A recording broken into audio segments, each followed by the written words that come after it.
सीताराम सभी को। कैसे हैं आप सब? आई होप आप सब अच्छे होंगे। तो आज जो है हम नेक्स्ट पॉइंट्स करेंगे लेखन शिक्षण की विधियां। जो हमने टॉपिक शुरू करा था उसके हमने 6 पॉइंट्स पूरे कर लिए थे पहले। आज हम 7वां और 8वां पॉइंट करेंगे, जिसमें कि 7वां है अनुलिपि विधि। अब अनुलिपि विधि क्या होती है? कहता है इसमें अध्यापक छात्रों की स्लेट पर मोटी आकृति में वर्ण लिख देते हैं तथा छात्र को उनको देखकर उसी आकृति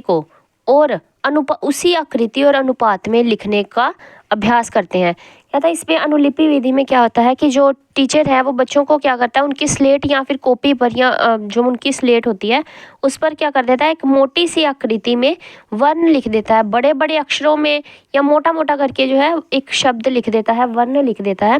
और बच्चे जो है उसी को देखकर उसी आकृति को सेम वैसी ही शेप, वैसा ही आकार, वैसा ही अनुपात उसमें लिखते हैं। उसी तरीके से सेम तरीके से लिखते हैं। अनुलिपि मतलब सेम तरीके से लिखना, बिल्कुल नकल करना। अनुलिपि का मतलब जैसा है वैसा का वैसा ही लिखना, इसीलिए इसका नाम अनुलिपि विधि जो है रखा गया है। तो इसका लिखने का अभ्यास करते हैं। अनुलेख में अध्यापक का लेख जो है सुंदर होना चाहिए। मतलब इसमें जो है अध्यापक का जो लेख है, अध्यापक भी जो है सुंदर तरीके से लिखने वाला होना चाहिए। उसे भी जो है अक्षर पूरे सुंदर तरीके से उसे लिखने चाहिए।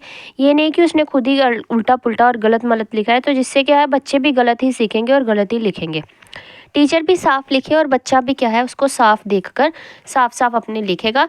और जब वो प्रैक्टिस करी जाएगा बार बार, उसे अपने आप क्या है वर्णों को, यानी कि लेखन शिक्षण जो है उसे, ये भी एक विधि है, उसे लिखना जो है धीरे धीरे आ जाएगा। नेक्स्ट विधि है संश्लेषण विधि।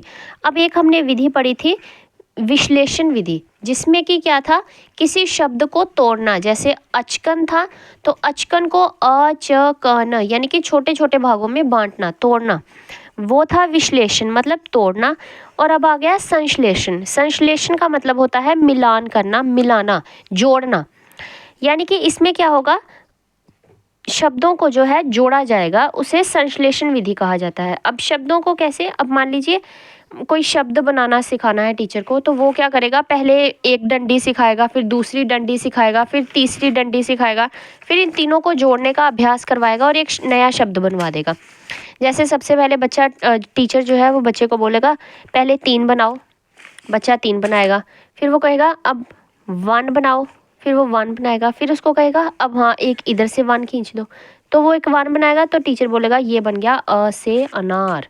अब जब वो बोलेगा क, यानी कि इसमें हमने क्या क्या जोड़ा, सबसे पहले इसमें हमने 3 जमा ऐसे वाला 1, फिर जमा 1, इन सबको जब जोड़ा तो क्या शब्द बन गया, आ से अनार।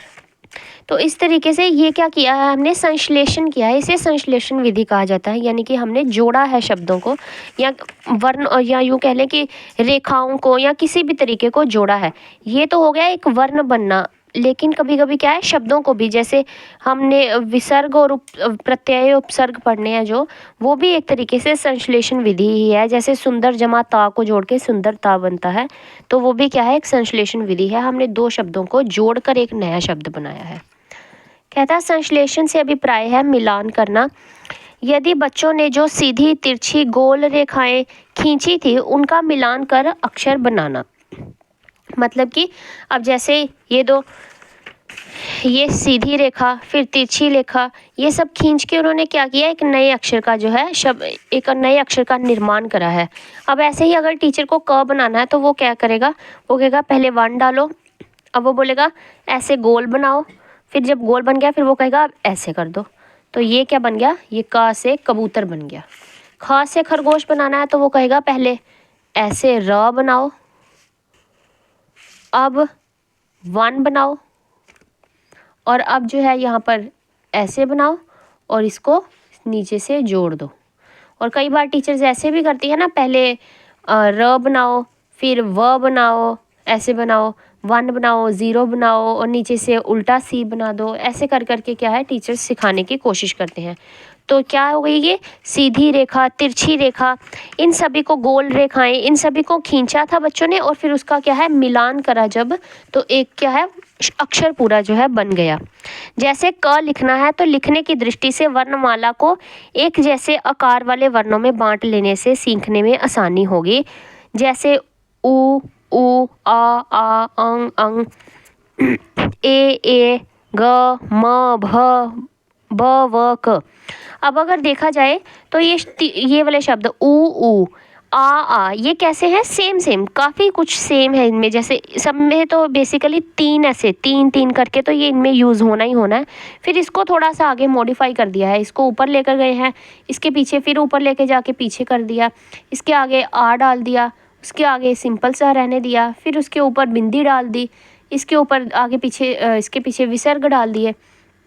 इस तरीके से क्या है, इनको जो है वर्णमालों को जो एक ही आकार के, ये देख रहे हैं ना हम, एक ही आकार के हैं, इनको एक ही तरीके से जो है एक ही मतलब वर्ण सेम आकार वाले, जो एक ही आकार वाले वर्ण हैं उनमें बांट लिया है।